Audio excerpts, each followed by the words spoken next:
Alright, next up we have Fire Up for our perks. Fire Up is. It's a bit of a meme perk again. A lot of people jokingly say that it's the best perk in the game or whatever, but at the end of the day, it really isn't that great. Now, you might think, well, actually, first of all, of course, I'll explain what it does. Fire Up, for every generator that gets done, you do actions 4% faster as the killer. So you'll break pallets faster, you'll pick people up faster, uh, you'll drop people faster, you'll vault faster. So when you pair Fire Up with perks like Brutal Strength or Bamboozle, you can break pallets really quickly. You can vault through windows really quickly. But that 4% really just isn't that helpful. It's helpful on a perk like the Netophobia because the Netophobia will be it'll be stacking up to 4% throughout the game, and it'll be going up and down, of course. But that's that's 4% on survivors doing actions slower. You want to be doing stuff more than 4% faster as a killer, more than 12% faster. And Fire Up unfortunately just doesn't do that. Every time a generator gets done, you do stuff 4% faster for each generator that has been done.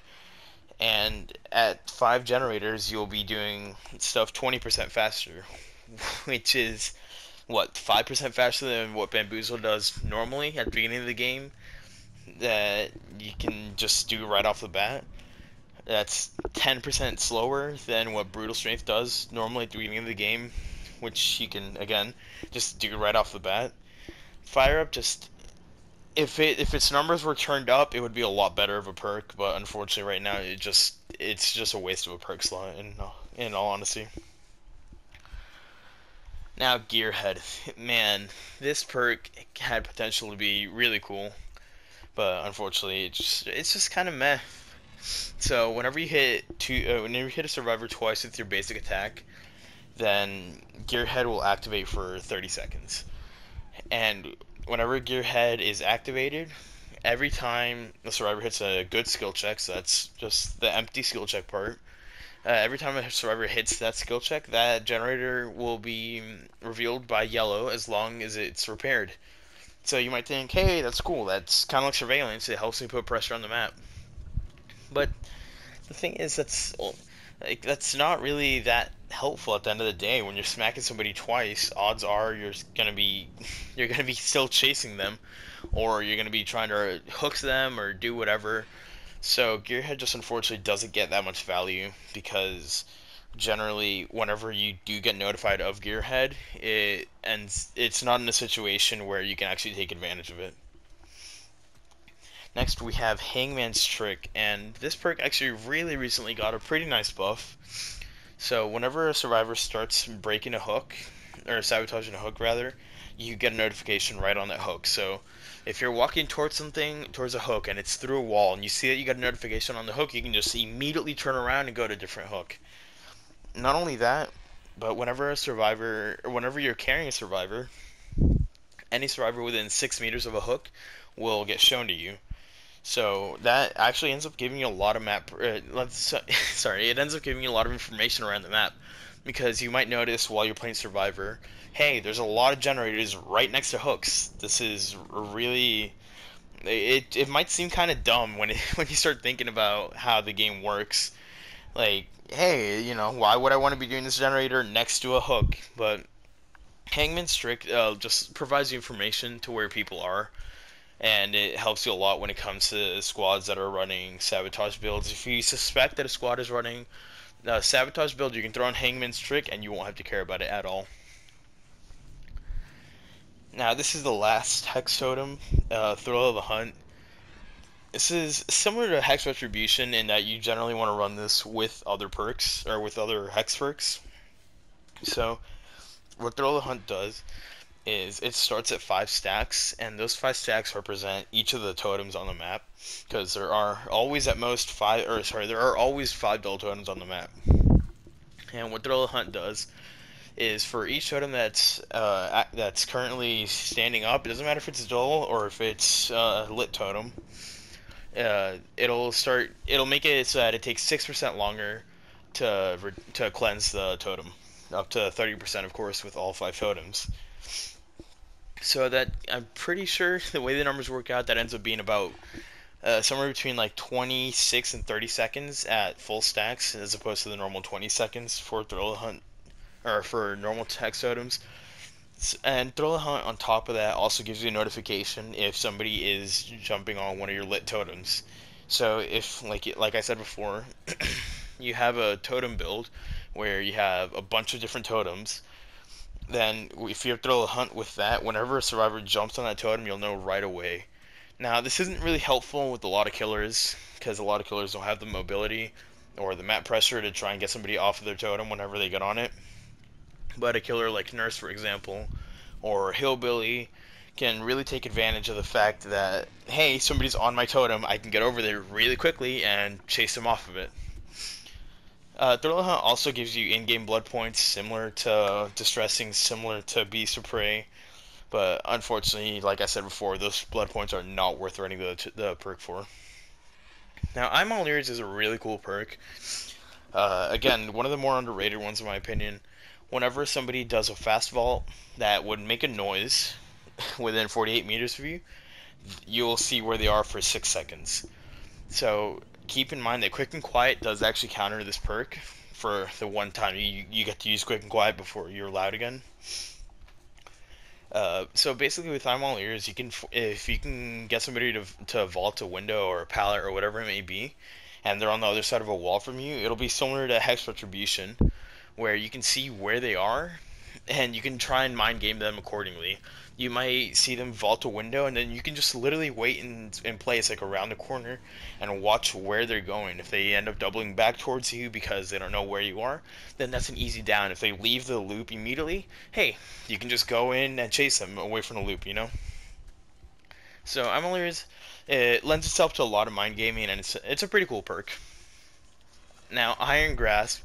This is a perk that you generally don't see alone. You generally see it comboed with something like Agitation or Mad Grit, because what it does is it makes it so that the, the survivors, when they're wiggling, it moves you by 75% less. So you'll barely be moving at all while the survivor is struggling on your shoulder. And it really lends itself to making it so it's easy to get hooks wherever you want to. On top of that, it also increases the time it takes to get off your shoulder by 12%. So pair that with Agitation, and you can get to almost anywhere on the map with a hook, because you're not only moving faster with Agitation, you're barely moving at all when they're wiggling because of Iron Grasp, and it's taking longer because of Iron Grasp. And again, you can pair it with Mad Grit to move even further on the map. Now we have Knockout. Knockout is kind of the safer little cousin of Third Seal. What Knockout does is whenever you down somebody on the ground, of course when you down somebody they're on the ground, but whenever you down somebody, their aura isn't revealed to survivors like it normally is. It isn't revealed until they're 16 meters within whoever's on the ground. So what you can do with Knockout is you can just leave them on the ground, and nobody will know exactly where they are unless they get within 16 meters of them. Now, like I said, it's kind of like a safer little cousin of Third Seal, because it lends itself a lot to slugging plays. With the Third Seal, when survivors are blind, they won't know who's on the ground where, but that's until your totem is broken. That's the risk you take with running the Third Seal. With Knockout, however, you don't run that risk of losing the perk, but on the other hand, you end up losing that whole total blindness, and instead you have blindness up to 16 meters of where the survivor is. So if you're trying to do a slugging build and you don't really want to risk having your totem broken with the Third Seal, you can always run Knockout. Overwhelming Presence is bad. That's as simple as it is. Whenever survivors are within your heartbeat, their items get consumed twice as fast. But I mean, how often are survivors generally using their items around you? Generally, you don't see it too much. Maybe they'll be finishing up a heal with their medkit, or maybe they'll be trying to blind you with the flashlight. But if you have Franklin's Demise, it just completely overshadows Overwhelming Presence, just like it does for Lightborn. So this perk just, I wouldn't run it if you have Franklin Demise, and if you don't, and I just wouldn't run it in general. Now Predator, this perk seems like it'd be a lot better, or that it'd be really strong for tracking, similar to Bloodhound. The only thing is, well, okay, Predator, what it does is it changes how scratch marks spawn, and it will spawn them closer together, so it's a lot more of a path instead of just a mess of scratch marks all over the place. But the thing is, that mess of scratch marks is sometimes how you find survivors, because it puts scratch marks everywhere, everywhere, everywhere. It puts it on the walls, on the trees, whatever it may be, and that's how you see them from further away. With Predator, it just makes it a small trail, usually on the ground unless they're running right up against a wall, and it takes away from the value that scratch marks have. It will make them a lot more accurate, but I don't think it's worth it in my opinion. Now we have Sloppy Butcher. This is a perk I have praised a lot, and I think it's a pretty solid perk to combo with something like Dying Light and Thanatophobia, or maybe Nurse's Calling, because what Sloppy Butcher does is whenever you hit somebody, they start bleeding more and they have the Mangled effect, which basically means that they take longer to heal. And Mangled lasts until they're fully healed back up to normal full health. So Sloppy Butcher, just a good perk for a slowdown as a whole. It makes the heals go a lot slower throughout the game. Now we have Spirit Fury. This is probably one of the most comboed perks with Enduring. What a Spirit Fury does is, after you break 2 pallets, the next pallet that gets thrown on you that stuns you just breaks automatically. Just right then and there, it just breaks. The only thing is, you will maintain that stun. So if you're running Spirit Fury without Enduring, you'll keep the, like second and a half stun that you have normally whenever you get hit by a pallet. So you see people combo this with Enduring a lot because it allows them to get hit by the pallet and just keep going right away. So you can even get what's called a double hit out of Spirit Fury, where you can smack somebody as they're dropping the pallet, and then when they drop the pallet on you, Enduring will act as a sort of save the best for last effect, where it makes you get right back up, right into the chase, where you can swing in right away again. And you can get 2 smacks within a second, really, and Spirit Fury is, I mean, it's just a good perk. It helps you get through pallets a lot better.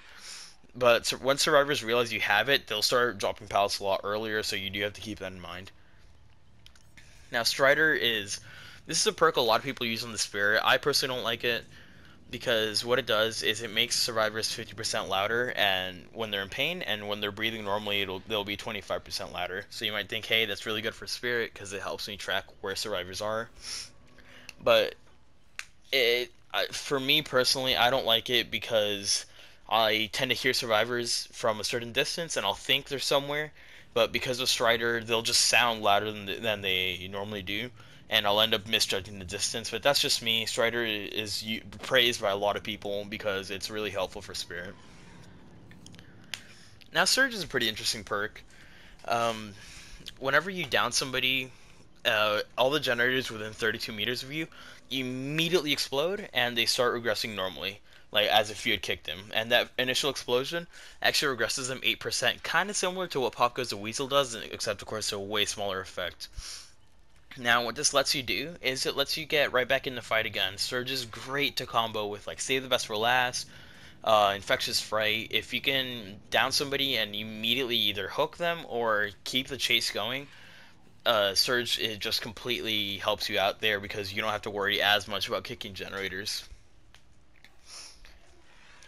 Unnerving Presence is another one of those kind of bad perks. If anything, it tends to work in Survivor's favor depending on how good they are, of course.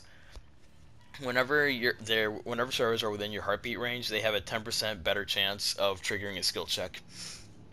Now, you might think, hey, that doesn't sound too bad. Now, the skill check will be 60% harder. All the success zones are going to be 60% smaller. Or rather, the empty part, the good skill check, will be 60% smaller. And again, you might think, hey, that's pretty good. That makes it harder for survivors to hit skill checks. But the thing is, better survivors are very confident in hitting great skill checks. And if you're feeding them more skill checks, then that means that's more potential great skill checks for them to hit, which will make a generator go by faster, or a heal go by faster.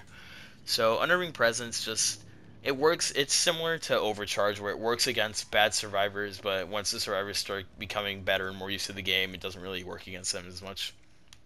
And then the last perk, Zanshin Tactics. This is this is the equivalent of Windows of Opportunity, but for killers. So whenever you're on the map, any pallet, breakable wall, and window will be revealed to you within 24 meters of wherever you are. That's it. You can see them through the maps. Whenever you hit a survivor, or you can see them through the walls rather. And whenever you hit a survivor, it gets deactivated for 30 seconds. This is a good perk for newer killers because it allows them to know what areas of the map people are generally going to be running towards because they have a higher density of pallets or windows or whatever it may be. But for more experienced killers that already know where the locations of most of these things are, the ancient tactics just isn't very worth it.